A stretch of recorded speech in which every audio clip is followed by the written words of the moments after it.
22 desa di Pangandaran masuk zona rawan gempa tsunami, warga diminta siaga. Kabupaten Pangandaran dikenal sebagai salah satu wilayah di Jawa Barat yang memiliki kerawanan tinggi terhadap bencana alam, terutama gempa bumi dan tsunami.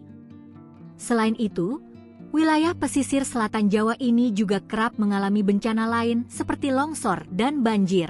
Kalak BPBD Kabupaten Pangandaran, Dodo Kusnadi, mengatakan kondisi tersebut dipengaruhi oleh letak Pangandaran yang berada di zona subduksi pertemuan lempeng Indo-Australia dan Eurasia. Zona ini sangat aktif, sehingga wilayah tersebut rawan diguncang gempa, termasuk potensi gempa megatrus. Setidaknya terdapat 22 desa di 6 kecamatan yang masuk kategori rawan terdampak gempa dan tsunami.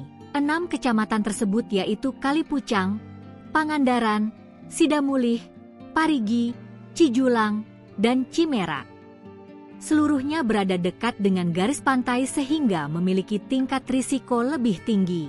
Berkaca pada peristiwa gempa dan tsunami tahun 2006 yang menelan korban sekitar 800 jiwa, Pemkab Pangandaran bersama BPBD terus meningkatkan upaya mitigasi. Selain gempa dan tsunami, beberapa wilayah di Pangandaran yang berada di dataran tinggi juga rentan mengalami longsor.